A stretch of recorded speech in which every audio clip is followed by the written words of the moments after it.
क्या कभी सोचा है कि अगर कोई लड़की आपसे कहे, मैं तुम्हारी गर्लफ्रेंड तो नहीं बन सकती, लेकिन हाफ गर्लफ्रेंड बन सकती हूं, तो उसका मतलब क्या होगा? क्या ऐसा रिश्ता कभी मुकम्मल हो सकता है, या सिर्फ दर्द और अधूरेपन की वजह बनता है? आज की कहानी एक ऐसे अनोखे रिश्ते की है, जहां दोस्ती, प्यार, गलत फहमियां और बिछड़ने का सफर एक ऐसे रहस्य में बदल जाता है जो सब कुछ बदल देता है। और जब एक दिन मौत की खबर सामने आती है, तो सवाल उठता है, क्या सच हमेशा वैसा ही होता है जैसा दिखाई देता है? आइए सुनते हैं हाफ गर्लफ्रेंड की कहानी। यह कहानी बिहार के मुंगेर जिले के एक छोटे से ग्रामीण इलाके सिमराव के रहने वाले नौजवान माधव झा की है। माधव का परिवार कभी सिमराव का राजघराना हुआ करता था, लेकिन आज के नए भारत में पुरानी रियासतें और राजा रजवाड़ों का दौर बीत चुका था। उसके पास नाम के नाम पर केवल सिमराव का एक जर्जर हो चुका पुराना किला और स्थानीय लोगों के दिल में बचा हुआ सम्मान था। माधव की शुरुआती परवरिश और पढ़ाई लिखाई बिहार के ही एक स्थानीय सरकारी स्कूल में हुई थी, जहां शिक्षा का एकमात्र माध्यम हिंदी भाषा थी।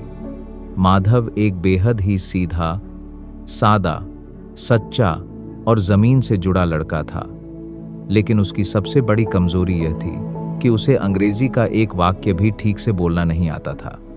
हालांकि भगवान ने उसे एक खास हुनर बख्शा था। वह बास्केटबॉल का एक कमाल का खिलाड़ी था।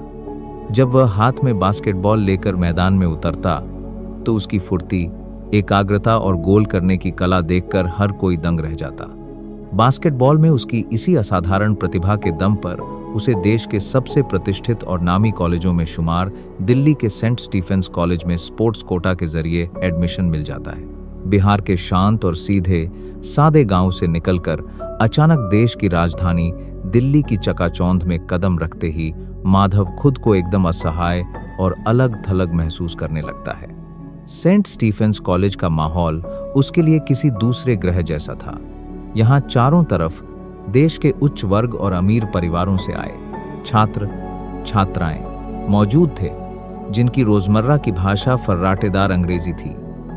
उनके कपड़े, उनका उठना बैठना, उनका रहन सहन और उनका जीवन को देखने का नजरिया माधव की देसी और देहाती जीवन शैली से बिल्कुल अलग था। जब माधव का एडमिशन इंटरव्यू हो रहा था, तब कॉलेज के प्रोफेसरों के अंग्रेजी सवालों का सही जवाब न दे पाने की वजह से उसे भारी झिझक और हीन भावना का सामना करना पड़ा था। प्रोफेसर उसकी अंग्रेजी पर सवाल उठा रहे थे, लेकिन तभी कॉलेज के स्पोर्ट्स कोच ने हस्तक्षेप किया और माधव के बास्केटबॉल खेल के शानदार रिकॉर्ड को देखते हुए उसका दाखिला पक्का करा दिया। इस तरह माधव दिल्ली के इस बड़े कॉलेज का हिस्सा तो बन गया, लेकिन उसके मन में अपनी कमजोर अंग्रेजी और देहाती पृष्ठभूमि को लेकर एक गहरा डर और झिझक हमेशा बनी रहती थी। कॉलेज में शुरुआती दिन माधव के लिए बेहद अकेलेपन और उदासी से भरे थे। बाकी छात्र उसे हे दृष्टि से देखते थे और उसकी टूटी फूटी अंग्रेजी का मजाक उड़ाते थे, लेकिन माधव का असली ठिकाना कॉलेज का बास्केटबॉल कोर्ट था, जहां जाकर वह अपनी सारी चिंताएं और अकेलापन भूल जाया करता था। इसी बास्केटबॉल कोर्ट पर एक दिन उसकी जिंदगी का सबसे बड़ा और खूबसूरत मोड़ आया, जब उसकी मुलाकात रिया सोमानी से हुई। रिया सोमानी दिल्ली के सबसे बड़े अमीर और रईस उद्योगपतियों में से एक की बेटी थी। वह खूबसूरती, आधुनिकता और आत्मविश्वास का साक्षात रूप थी। वह कॉलेज की सबसे चर्चित और लोकप्रिय लड़कियों में से एक थी, लेकिन इतनी बड़ी अमीर घर की लड़की होने के बावजूद रिया के स्वभाव में किसी बात का घमंड या अहंकार लेश मात्र भी नहीं था। वह बेहद सहृदय, शांत और खेल के प्रति समर्पित लड़की थी। रिया को भी बास्केटबॉल खेलने का बहुत जुनून था और वह हर शाम कॉलेज के कोर्ट पर प्रैक्टिस करने आती थी। जब माधव ने पहली बार रिया को बास्केटबॉल कोर्ट पर देखा, तो वह उसकी खूबसूरती और खेल के प्रति उसकी लगन को देखकर ठगा सा रह गया। रिया कोर्ट पर बेहद फुर्ती से दौड़ती, गेंद को ड्रिबल करती और टोकरी में गोल दागती। माधव घंटों उसे केवल खेलता हुआ देखता रहता। जल्द ही दोनों के बीच बातचीत की शुरुआत हुई। बास्केटबॉल ही वह मजबूत धागा बना जिसने दो अलग अलग दुनिया, दो अलग अलग सामाजिक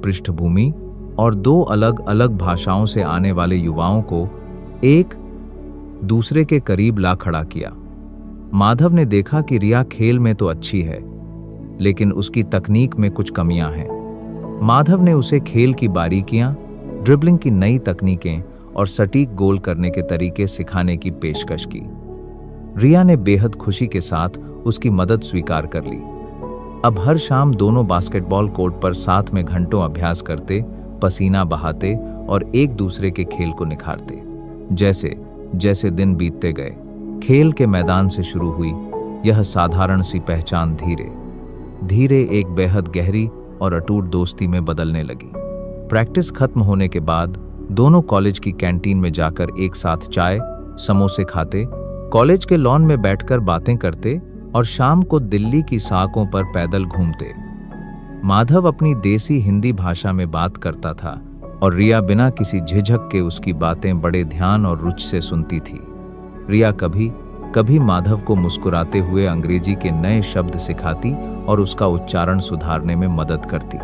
माधव के लिए रिया किसी खूबसूरत सपने जैसी बन चुकी थी, जहां एक तरफ पूरा कॉलेज माधव की हिंदी पृष्ठभूमि का मजाक उड़ाता था, वहीं दूसरी तरफ रिया ही अकेली ऐसी इंसान थी जो उसे एक इंसान के रूप में सम्मान देती थी, उसकी काबिलियत को पहचानती थी और उसके साथ पूरी अपनायत से पेश आती थी।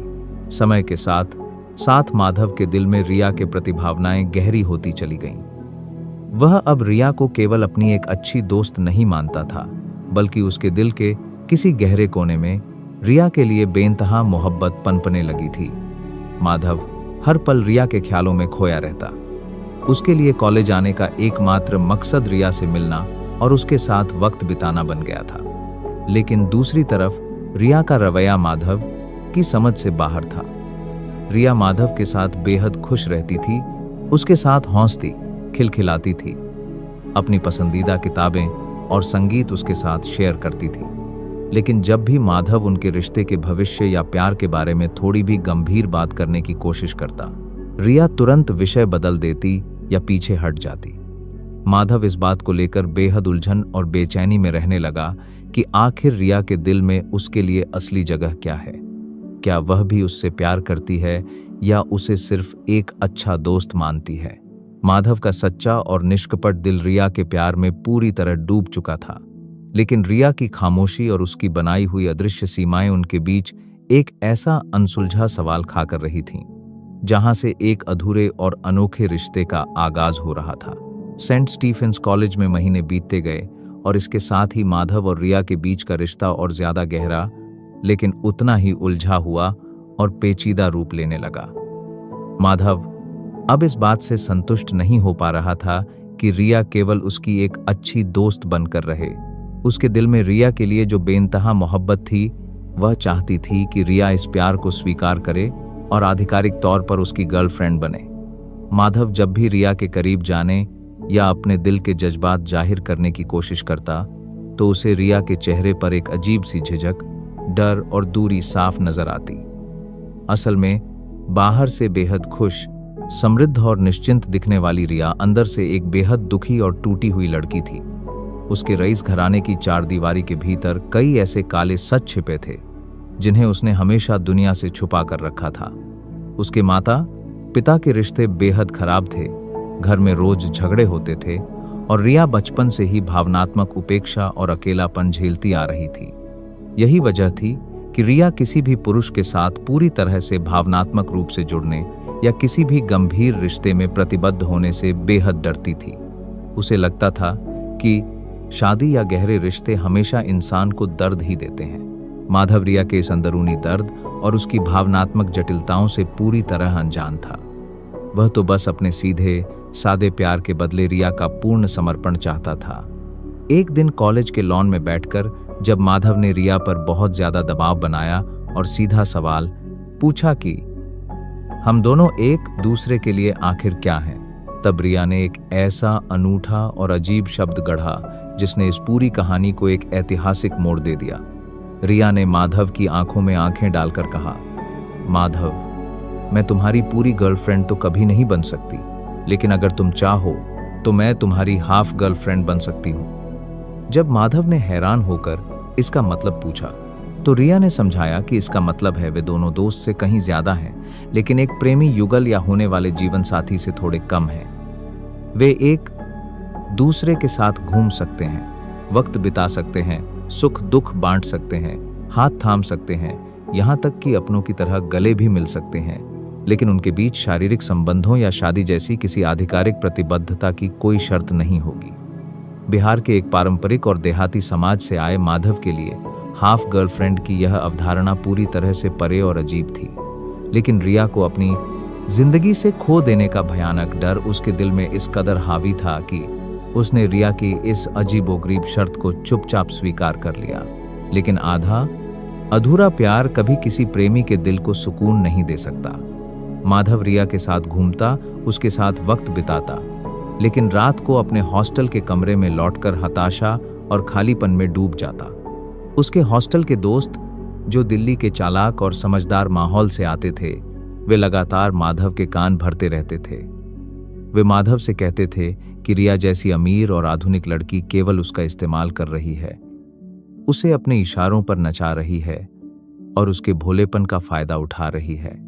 दोस्तों की इन कड़वी बातों, अपनी खुद की शारीरिक और भावनात्मक इच्छाओं की तीव्र लालसा और हाफ गर्लफ्रेंड के इस घुटन भरे रिश्ते ने माधव के धैर्य को पूरी तरह से तोड़कर रख दिया।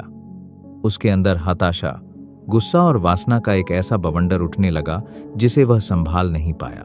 विनाश का वह दिन आखिरकार आ ही गया। एक शाम जब रिया हमेशा की तरह माधव से मिलने और बातें करने उसके हॉस्टल के कमरे में आई, तो माधव का खुद पर से नियंत्रण पूरी तरह खत्म हो चुका था। उसने रिया की इच्छा के खिलाफ जाकर उससे शारीरिक निकटता बनाने और जबरदस्ती करने की कोशिश की। रिया चौंक गई और उसने बेहद स्तब्ध होकर माधव को पीछे धकेला और उससे दूर हट गई। अपनी इस विफलता और सलाकरा माधव का खुद बरला होकर रिया के इनकार से बौखलाए माधव ने आपा खो दिया। हताशा और अंधी वासना के आवेश में आकर माधव के मुंह से कुछ ऐसे अपमानजनक, नीच और बेहद कड़वे शब्द निकल गए जिन्होंने रिया की आत्मा तक को छलनी कर दिया। माधव ने रिया की मर्यादा, उसके चरित्र और उनके पवित्र रिश्ते पर ऐसा जहरीला हमला कर दिया था जिसकी उम्मीद रिया ने अपने सबसे बुरे सपने में भी माधव जैसे सीधे लड़के से नहीं की थी। रिया की आंखों से आंसू बह निकले। उसने बिना एक शब्द कहे गहरी नफरत और टूट चुके दिल के साथ माधव को देखा और हॉस्टल के उस कमरे से बाहर निकल गई। रिया के जाते ही जैसे ही माधव का गुस्सा शांत हुआ, उसे तुरंत एहसास हुआ कि उसने गुस्से में कितना भयानक और अक्षम्य अपराध कर दिया है। वह पागलों की तरह रिया के पीछे भागा, उसके हॉस्टल के बाहर घंटों खड़ा रहा। उसने अनगिनत बार फोन किए और माफी के संदेश भेजे, लेकिन रिया ने अपने दिल और जिंदगी के दरवाजे माधव के लिए हमेशा हमेशा के लिए बंद कर लिए थे। उसने माधव से मिलना और बात करना पूरी तरह से बंद कर दिया। इस हृदय विदारक घटना के महज कुछ ही हफ्तों बाद माधव को कॉलेज से पता चला कि रिया ने अचानक अपनी पढ़ाई बीच में ही छोड़ दी है और वह दिल्ली से गायब हो गई है। बाद में खबर मिली कि रिया के पिता ने उसकी शादी लंदन के एक बेहद अमीर और बड़े उद्योगपति रोहन चंदक से तय कर दी है, जो उनके परिवार का व्यावसायिक साझेदार था। रिया लंदन चली गई। माधव के पास अब सिवाय पछतावे, अंतहीन दर्द, आंसुओं और एक खाली कमरे के कुछ नहीं बचा था। उसका दिल पूरी तरह टूट चुका था। उसकी पढ़ाई छूट गई और उसकी पूरी जिंदगी अंधकार में डूब गई। रिया के जाने के बाद दिल्ली शहर माधव के लिए एक श्मशान जैसा बन चुका था। जहां भी वह देखता, उसे रिया की यादें, कॉलेज की कैंटीन, बास्केटबॉल कोर्ट और अपनी की हुई भयानक गलती का एहसास ही डंक मारता था। अंततः पूरी तरह टूटे हुए दिल और मानसिक अवसाद के साथ माधव ने दिल्ली को अलविदा कहा और अपने गांव बिहार के सिमराव वापस लौट आया। सिमराव में उसकी मां रानी साहिबा एक छोटी सी स्थानीय सरकारी प्राइमरी पाठशाला चलाती थी। जब माधव ने अपनी मां के स्कूल का दौरा किया तो वह वहां का दृश्य देखकर स्तब्ध रह गया। स्कूल की हालत बेहद दयनीय और जर्जर थी। न तो बच्चों के बैठने के लिए पक्की कक्षाएं थीं, न पीने का साफ पानी, न ब्लैक बोर्ड और न ही शौचालय। सबसे बुरी स्थिति लड़कियों की थी। स्कूल में शौचालय न होने के कारण गांव की अधिकतर बच्चियां प्राथमिक शिक्षा पूरी करने से पहले ही स्कूल छोड़ देती थीं। अपनी मां के अटूट समर्पण और गांव के गरीब बच्चों की दयनीय स्थिति को देखकर माधव के भीतर सोई हुई चेतना जाग उठी। उसने फैसला किया कि वह अपने निजी प्यार के दर्द और पछतावे को भूलकर अपनी बाकी जिंदगी इस स्कूल की कायाकल्प करने और गांव के बच्चों के भविष्य को संवारने में लगा देगा। माधव ने पूरे जुनून के साथ काम शुरू किया। वह सिमराव और आसपास के गांवों में घर घर जाकर किसानों और मजदूरों से मिला, उन्हें शिक्षा का महत्व समझाया और अपनी बेटियों को स्कूल भेजने के लिए राजी किया। लेकिन स्कूल की नई इमारत बनाने, पक्के शौचालय बनवाने और बेंच डेस्क जुटाने के लिए भारी भरकम फंड की जरूरत थी।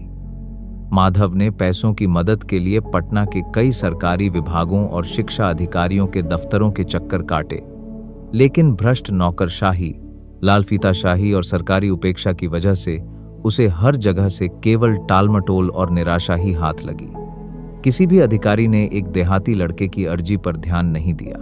माधव निराश होने ही वाला था कि तभी उसे एक ऐतिहासिक खबर मिली। दुनिया के सबसे अमीर इंसान और जाने माने परोपकारी बिल गेट्स अपनी फाउंडेशन के काम से बिहार के ग्रामीण इलाकों के दौरे पर आ रहे थे। वे बिहार के किसी एक ऐसे सरकारी स्कूल को अपनी संस्था की तरफ से एक बहुत बड़ी वित्तीय मदद और ग्रांट देने वाले थे जो शिक्षा के क्षेत्र में बेहतरीन काम कर रहा हो। माधव ने दिन रात एक करके सरकारी अधिकारियों के सामने अपने स्कूल का पक्ष रखा और किसी तरह सिमराव के इस छोटे से स्कूल को बिल गेट्स के दौरे की शॉर्टलिस्ट में शामिल करवाने में सफलता पाली। लेकिन इस बड़ी उपलब्धि के साथ ही माधव के सामने एक पहाड़ जैसी चुनौती भी आ खड़ी हुई। शर्त यह थी कि जब बिल गेट्स स्कूल का दौरा करने आएंगे तो माधव को उनके सामने खुद खड़े होकर अंग्रेजी भाषा में एक विस्तृत, प्रभावशाली और सटीक भाषण देना होगा, जिसमें उसे स्कूल की योजनाओं और फंड की जरूरत के बारे में समझाना होगा। माधव के लिए यह शर्त किसी अग्नि परीक्षा से कम नहीं थी। उसकी अंग्रेजी आज भी उतनी ही खराब थी जितनी सेंट स्टीफेंस में हुआ करती थी। इतने बड़े अंतर्राष्ट्रीय दिग्गज के सामने अंग्रेजी में भाषण देना उसके लिए लगभग असंभव सा काम लग रहा था। माधव को एक ऐसे समर्पित शिक्षक की सख्त जरूरत थी जो उसे बेहद कम समय में फर्राटेदार अंग्रेजी बोलना सिखा सके और भाषण तैयार करवा सके। और यहीं पर नियति ने अपना सबसे हैरान कर देने वाला खेल दिखाया। सरकारी काम के सिलसिले में जब माधव पटना के एक कॉरपोरेट दफ्तर में गया तो वहां अचानक उसकी मुलाकात रिया सोमानी से हुई। माधव रिया को अपने सामने देखकर स्तब्ध रह गया। रिया लंदन में अपने पति रोहन चंदक के साथ एक बेहद दुखद और शोषक शादीशुदा जिंदगी बिताने के बाद उससे तलाक लेकर भारत लौट आई थी। वह अपने अमीर पिता के घर दिल्ली वापस जाने के बजाय खुद के दम पर जीने के लिए पटना में एक प्राइवेट कंपनी में नौकरी कर रही थी। सालों बाद जब दोनों आमने सामने आए तो अतीत के सारे जख्म और यादें ताजा हो गईं। माधव ने आंखों में आंसू भरकर रिया से अपनी पुरानी गलती की बार बार माफी मांगी। रिया का दिल भी पिघल गया। उसने देखा कि माधव अब पहले जैसा भटका हुआ लड़का नहीं रहा, बल्कि वह अपने गांव के गरीब बच्चों के लिए एक बहुत महान काम कर रहा है। रिया ने अतीत की कड़वाहटों को भुलाकर माधव के इस पवित्र मिशन में उसका साथ देने का फैसला किया। रिया पटना से सिमराव आई और उसने गांव के उसी टूटे फूटे माहौल में रहकर माधव को अंग्रेजी सिखाने की ठान ली। रिया दिन रात माधव को अंग्रेजी के शब्दों का सही उच्चारण, बोलने का लहजा और भाषण देने का तरीका सिखाती। दोनों हफ्तों तक सुबह से देर रात तक कड़ी मेहनत करते रहे। आखिरकार वह बड़ा दिन भी आ गया जब बिल गेट्स का हेलीकॉप्टर सिमराव की धरती पर उतरा। बिल गेट्स के सामने स्टेज पर खड़े होकर माधव ने बेहद आत्मविश्वास, ईमानदारी और दिल से निकली अंग्रेजी में अपना भाषण दिया। उसकी बातें इतनी सच्ची और मार्मिक थीं कि बिल गेट्स और उनकी पूरी टीम भावुक हो गई। बिल गेट्स ने तुरंत सिमराव स्कूल के विकास के लिए एक बहुत बड़े फंड की घोषणा कर दी। पूरे गांव में ढोल नगाड़ों के साथ जश्न मनाया जाने लगा। लेकिन जब माधव इस बड़ी सफलता की खुशी रिया के साथ बांटने के लिए उसे ढूंढने लगा तो रिया गायब थी। उसके कमरे में केवल एक खत पड़ा था। उस खत में रिया ने लिखा था कि उसे फेफड़ों का अंतिम चरण का कैंसर है, उसके पास जीने के लिए बहुत कम वक्त बचा है और वह अपनी मौत से पहले माधव पर कोई बोझ नहीं बनना चाहती, इसलिए वह हमेशा के लिए दूर जा रही है। रिया का वह भयानक अलविदा खत पढ़कर माधव का कलेजा मुंह को आ गया। उसकी दुनिया एक बार फिर पल भर में तबाह हो गई थी। खत में रिया ने साफ साफ लिखा था कि उसकी बीमारी अब इलाज की सीमा से बाहर हो चुकी है और वह अपनी जिंदगी के अंतिम दिन किसी गुमनामी में अकेले बिताना चाहती है। उसने माधव को कसम दी थी कि वह उसे ढूंढने की कोशिश बिल्कुल न करे और अपने स्कूल के बच्चों के भविष्य पर ध्यान दे। लेकिन सच्चा प्यार किसी शर्त या कसम का मोहताज नहीं होता। माधव का दिल किसी भी सूरत में यह स्वीकार करने को तैयार नहीं था कि रिया उसे इस तरह छोड़कर जा सकती है या वह मौत के मुंह में अकेली तड़प रही होगी। उसके दिल का एक कोना चिल्ला कर कह रहा था कि रिया जीवित है और उसे उसकी जरूरत है। माधव ने अपनी आत्मा से वादा किया कि वह दुनिया के अंतिम छोर तक भी जाकर अपनी रिया को खोज निकालेगा। माधव ने ठंडे दिमाग से सोचना शुरू किया कि आखिर रिया कहाँ जा सकती है। उसे कॉलेज के वे पुराने दिन याद आए जब रिया बास्केटबॉल कोर्ट पर या कैंटीन में बैठकर अक्सर अपने सबसे पसंदीदा सपने के बारे में बात किया करती थी। रिया हमेशा कहा करती थी कि अगर उसकी जिंदगी पर उसका अपना अधिकार होता तो वह सब कुछ छोड़कर अमेरिका के न्यूयॉर्क शहर चली जाती और वहां के किसी छोटे धुंधले जैज क्लब में एक गायिका बनकर अपनी पूरी जिंदगी संगीत के नाम कर देती। न्यूयॉर्क का जैज संगीत रिया की आत्मा था। माधव को एक अटूट विश्वास हो गया कि रिया अपनी जिंदगी के इन आखिरी पलों में अपने उसी बचपन के सपने को जीने के लिए न्यूयॉर्क शहर ही गई होगी। लेकिन बिहार के एक छोटे से गांव सिमराव में रहने वाले एक आम लड़के के लिए अमेरिका के सबसे बड़े और महंगे शहर न्यूयॉर्क जाना कोई बच्चों का खेल नहीं था। माधव के पास न तो अमेरिका जाने के लिए पर्याप्त पैसे थे और न ही आसानी से वीजा मिलने की कोई संभावना थी। लेकिन जब प्यार में जुनून हो तो रास्ते अपने आप बनते चले जाते हैं। माधव ने दिन रात एक करके संयुक्त राष्ट्र ऊनी के एक विशेष ग्रामीण विकास इंटर्नशिप कार्यक्रम में आवेदन किया। सिमराव स्कूल में बिल गेट्स के साथ किए गए उसके शानदार काम और रिकॉर्ड को देखते हुए उसे न्यूयॉर्क स्थित संयुक्त राष्ट्र के मुख्यालय में 3 महीने की इंटर्नशिप के लिए चुन लिया गया। माधव ने अपनी जिंदगी की सारी जमा पूंजी दांव पर लगा दी, गांव के लोगों का आशीर्वाद लिया और आंखों में केवल रिया का चेहरा बसाकर न्यूयॉर्क की फ्लाइट पकड़ ली।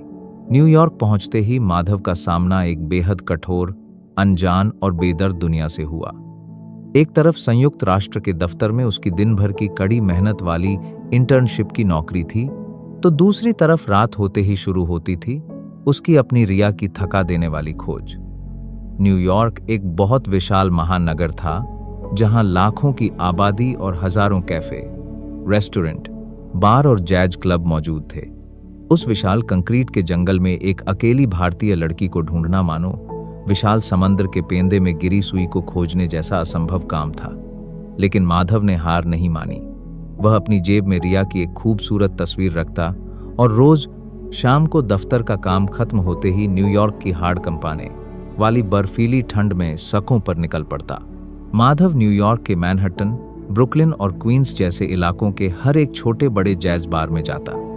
वह बार के मालिकों, वेटर, ग्राहकों और सड़क पर गाने वाले संगीतकारों को रिया की तस्वीर दिखाता और बेहद कातर भाव से पूछता कि क्या उन्होंने इस लड़की को कहीं देखा या गाते हुए सुना है। हफ्तों बीत गए, महीने बीतने लगे।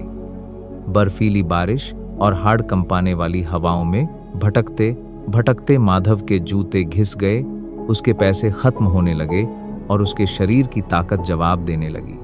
संयुक्त राष्ट्र में उसके सहकर्मियों और दोस्तों ने उसे समझाना शुरू किया कि वह एक मृत परछाई और अपने वहम का पीछा कर रहा है। उन्होंने कहा कि रिया शायद अब इस दुनिया में जिंदा भी नहीं बची होगी और उसे भारत वापस लौट जाना चाहिए। यहां तक कि उसकी इंटर्नशिप का समय भी खत्म होने आया था और उसके अमेरिकी वीजा की अवधि समाप्त होने में महज कुछ ही दिन बाकी रह गए थे। लेकिन माधव का निष्कपट प्यार और उसका अटूट विश्वास चट्टान की तरह अडिग था। वह रोज रात को एक नई उम्मीद के साथ किसी अनजान गली के जैज बार का दरवाजा खटखटाता, क्योंकि उसे पता था कि जब तक उसकी आखिरी सांस चल रही है वह अपनी हाफ गर्लफ्रेंड की तलाश बंद नहीं करेगा। न्यूयॉर्क में माधव का ठहराव अब अपने अंतिम और सबसे दुखद पड़ाव पर पहुंच चुका था। उसकी इंटर्नशिप खत्म हो चुकी थी, उसके रहने के पैसे पूरी तरह समाप्त हो चुके थे और उसके वीजा की अंतिम तारीख सिर पर खड़ी थी। अगले ही दिन सुबह उसकी भारत वापसी की फ्लाइट थी। माधव का दिल पूरी तरह से टूट चुका था और गहरा सन्नाटा उसकी आत्मा पर छाया हुआ था।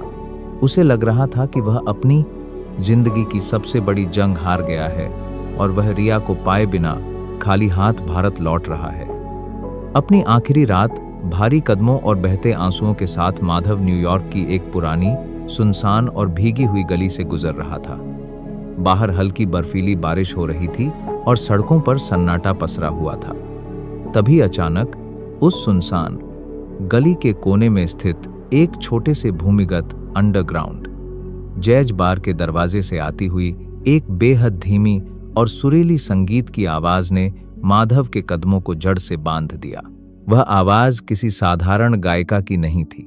उस आवाज में वही खास दर्द, वही मिठास और वही रूहानी खिंचाव था जो सालों से माधव के कानों, उसके दिल और उसकी सांसों में बसा हुआ था। वह रिया की आवाज थी। माधव का पूरा शरीर कांपने लगा, उसकी धड़कनें बेकाबू हो गईं। उसने कांपते हाथों से उस पुराने बार के लकड़ी के भारी दरवाजे को धकेला और अंदर कदम रखा। बार के अंदर का माहौल बहुत धुंधला और शांत था। मंच पर एक हल्की सी पीली रोशनी जल रही थी और उस रोशनी के ठीक नीचे माइक थामे एक लड़की बेहद तल्लीनता से एक उदास जायज गीत गा रही थी। वह कोई और नहीं बल्कि माधव की रिया सोमानी ही थी। इतने सालों की जुदाई, अंतहीन तड़प, पछतावे और हजारों मील की दीवानी तलाश के बाद रिया को अपने सामने सही, सलामत और जिंदा खड़ी देखकर माधव के सब्र का बांध टूट गया। उसकी आंखों से आंसुओं की धारा बह निकली। गीत गाते गाते अचानक रिया की नजर भी बार के दरवाजे पर खड़े बारिश में भीगे हुए माधव पर पड़ी। रिया की आवाज हलक में ही अटक गई। उसके हाथ से माइक छूटते छूटते बचा और आंखों में अथाह आश्चर्य और रोना भर आया। कुछ पलों के लिए उस छोटे से बार में सन्नाटा छा गया। दोनों एक दूसरे को बस बिना पलक झपकाए देखते रहे, मानो काल का पहिया थम गया हो और दुनिया की हर एक दूरी मिट गई हो। गाना खत्म होने के बाद जब दोनों बार के एक एकांत कोने में एक दूसरे के आमने सामने बैठे तो इस पूरी दास्तान का सबसे बड़ा और चौंकाने वाला सच सामने आया। रिया ने रोते हुए माधव को बताया कि उसे फेफड़ों का कोई कैंसर नहीं था। कैंसर की वह पूरी कहानी झूठी थी जो उसने पटना में गढ़ी थी। रिया ने समझाया कि जब उसने देखा कि माधव उसके प्यार में अपनी पूरी जिंदगी और क्षमता को दांव पर लगा रहा है तो उसे लगा कि उसकी अभागी मौजूदगी माधव के उज्जवल भविष्य और उसके स्कूल के सपने के बीच एक बहुत बड़ी रुकावट है। रिया को लगता था कि वह खुद एक टूटी हुई इंसान है जो कभी किसी को खुशी नहीं दे सकती। इसलिए उसने कैंसर का झूठा नाटक रचा ताकि माधव उसे हमेशा के लिए मृत मानकर भूल जाए, अपनी जिंदगी में आगे बढ़े और अपनी माँ के स्कूल का सपना पूरा करे। लेकिन रिया ने कभी सपने में भी नहीं सोचा था कि माधव का प्यार इतना अगाध और अटूट होगा कि वह उसे ढूंढने के लिए 7 समंदर पार न्यूयॉर्क की इन अनजान गलियों तक चला आएगा। रिया फूट फूट कर रोने लगी। उसे एहसास हुआ कि उसने जिसे एक साधारण देहाती लड़का समझा था वह उससे इस दुनिया में सबसे ज्यादा, सबसे सच्चा और निष्कपट प्यार करता है। रिया के दिल के सारे डर, असुरक्षाएं और बीते कल के जख्म माधव के इस बेमिसाल समर्पण के आगे हमेशा के लिए धुल गए। उसने माना कि वह भी माधव से ही प्यार करती है और उसके बिना उसकी अपनी जिंदगी भी पूरी तरह से अधूरी और अर्थहीन थी। माधव ने रिया को अपने गले से लगा लिया और उसके प्रोस्ट कार में कहती है, अदराइक लाई करती है, सारे आंसुओं, उसकी झूठी कहानी और अतीत की हर कड़वाहट को एक ही पल में माफ कर दिया। वे दोनों एक साथ भारत लौट आए। सिमराव का वह छोटा सा स्कूल अब बिल गेट्स के फंड से एक भव्य, आधुनिक और विशाल शैक्षणिक संस्थान बन चुका था, जहां गांव के सैकड़ों गरीब बच्चे और लड़कियां सम्मान के साथ मुफ्त शिक्षा प्राप्त कर रहे थे। रिया ने सिमराव में ही अपना घर बसा लिया और स्कूल में संगीत की शिक्षिका और प्रबंधन का काम संभालने लगी। कहानी का सबसे हसीन और मुकम्मल मोड़ तब आता है जब माधव और रिया की पूरे रीति रिवाजों के साथ धूमधाम से शादी होती है और कुछ समय बाद उनके घर एक बेहद प्यारी सी बेटी जन्म लेती है। जो रिश्ता कभी सेंट स्टीफेंस के बास्केटबॉल कोर्ट पर हाफ गर्लफ्रेंड के एक अधूरे, डरे हुए और अनिर्णायक मोड़ से शुरू हुआ था, वह सच्चे प्यार, बेमिसाल सब्र और समर्पण के बदौलत एक संपूर्ण, मुकम्मल और बेहद खूबसूरत जिंदगी में तब्दील हो गया। चेतन भगत की यह कालजयी प्रेम कहानी हर सुनने वाले के दिल में यह अमिट संदेश छोड़ जाती है कि अगर प्यार में निस्वार्थता, सच्चाई और सब्र हो तो दुनिया की कोई भी ताकत दो बिछड़े हुए दिलों को एक होने से नहीं रोक सकती। अगर आपको यह ऑडियो बुक पसंद आई हो तो वीडियो को लाइक करें, शेयर करें और चैनल को सब्सक्राइब करना न भूलें और कमेंट में बताएं आप अगली कौन सी किताब की समरी चाहते हैं। हम फिर मिलेंगे एक नई ऑडियो बुक के साथ। धन्यवाद।